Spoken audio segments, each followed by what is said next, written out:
अधिकांश लोगों के साथ यह होता है कि जब वे ध्यान करना शुरू करते हैं तो उनके मन में कई तरह के विचार आने लगते हैं। लेकिन इसके पीछे का कारण क्या है?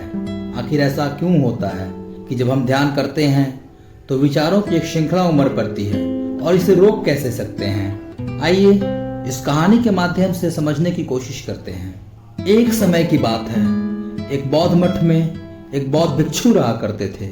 एक बार एक आदमी उनके पास आया और कहा, भंते, मैं अपने मन से बहुत परेशान हूँ। मेरे मन में हर समय कई विचार आते रहते हैं। कृपया मुझे इन विचारों को कम करने के लिए कोई मंत्र दें। बौद्ध भिक्षु ने उस आदमी की ओर देखा और कहा, तुम हर दिन ध्यान करना शुरू कर दो। धीरे धीरे ध्यान करने से तुम्हारा मन शांत होने लगेगा। उस आदमी ने कहा, भंते, कृपया मुझे ध्यान करने के लिए मत कहिए।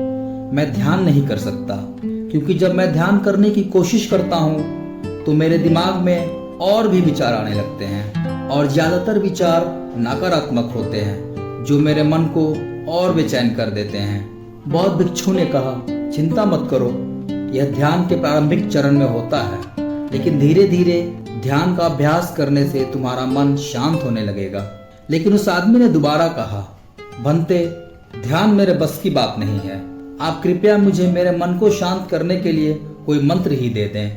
बौद्ध भिक्षु ने देखा कि यह आदमी इस तरह से समझने वाला नहीं है, तो उन्होंने कहा, ठीक है, अगर तुम जिद करते हो तो मैं तुम्हें एक मंत्र देता हूँ जो तुम्हारे बेचैन मन को शांत कर देगा। फिर उस भिक्षु ने उसके कान में एक मंत्र फुसफुसाया और कहा, इस मंत्र को बैठकर रोज अकेले में जाप करना।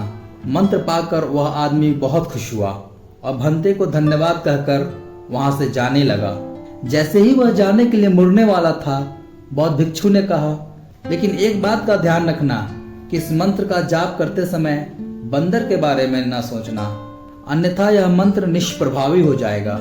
उस आदमी ने कहा, भंते, मैं बंदर के बारे में क्यों सोचूंगा? मैंने अपने पूरे जीवन में कभी बंदर के बारे में नहीं सोचा। आप इसकी चिंता न करें। और वह वहां से चला गया। वह आदमी खुशी खुशी घर वापस आया और मंत्र जपने बैठ गया। जैसे ही उसने मंत्र का जाप करना शुरू किया, उसे बौद्ध भिक्षु के शब्द याद आए कि जब इस मंत्र का जाप करना तो बंदर के बारे में नहीं सोचना। जैसे ही उसे बौद्ध भिक्षु की बातें याद आई, उसके दिमाग में बंदर की तस्वीरें घूमने लगी। वह बंदर के विचारों को नजरअंदाज करने की कोशिश करने लगा, लेकिन जितना ही उसने बंदरों को नजरअंदाज करने की कोशिश की, उतने ही उसके दिमाग में बंदर आने लगे, और कुछ समय बाद उसका दिमाग बंदरों से भर गया। बार बार अपने मन में बंदरों के आने से परेशान होकर उस आदमी ने उस दिन ध्यान करना बंद कर दिया। दूसरे दिन सुबह सुबह उसने स्नान किया, नए कपड़े पहने और फिर से एक कमरे में मंत्र जाप करने के लिए बैठ गया। जैसे ही उसने अपनी आंखें बंद की, उसे फिर बंदर दिखा। वह अपने मन को दूसरी जगह लगाने की कोशिश करता, लेकिन उसे हर जगह बंदर ही दिखाई दे रहे थे। वह जहां भी देखता वे उसके चारों तरफ होते। रात को भी उसे बंदरों के ही ख्याल आ रहे थे। आदमी पागल हो रहा था। वह जितना ही बंदरों को नजरअंदाज करने की कोशिश कर रहा था, उतने ही उसके दिमाग में बंदरों की बातें आ रही थी। अगली सुबह वह दौड़ा दौड़ा उस बौद्ध भिक्षु के पास गया और उन्हें सब कुछ बताया और कहा, भंते, आपने मुझे कैसा मंत्र दिया है?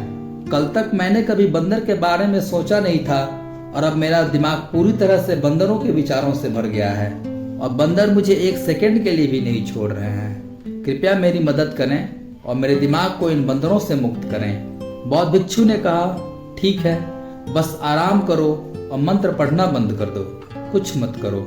वह आदमी निश्चिंत होकर बैठ गया और मंत्र पढ़ना बंद कर दिया। उसे आश्चर्य हुआ कि अब बंदर का तो ख्याल ही नहीं रहा, सब कुछ सामान्य हो गया। तब बौद्ध भिक्षु ने कहा, मैं तुम्हें हमारे मन की प्रकृति के बारे में बताना चाहता था। कभी भी अपने मन से लड़ने की कोशिश मत करो। मन एक गति की तरह है। अगर हम अपने जीवन में देखें तो पाएंगे कि हमारा मन एक बंदर की तरह ही व्यवहार करता है, जो हर समय बेमतलब इधर उधर उछलता कूदता रहता है। यदि हम इस बंदर रूपी मन को बलपूर्वक रोकना चाहें तो ऐसा नहीं कर पाएंगे, क्योंकि हम सभी जानते हैं कि एक स्प्रिंग को जितना अधिक दबाने की कोशिश की जाए वह उतना ही तेजी से उछलता है। इसी प्रकार हम अपने मन के विचारों को जितना रोकने की कोशिश करेंगे वे विचार उतने ही अधिक बढ़ते जाएंगे। शांत रहें, मन में आने वाले विचारों को देखना शुरू करें और आप पाएंगे कि आपका मन धीरे धीरे अपने आप शांत हो जाएगा। और मन को देखने के लिए आपको ध्यान करने की आवश्यकता है।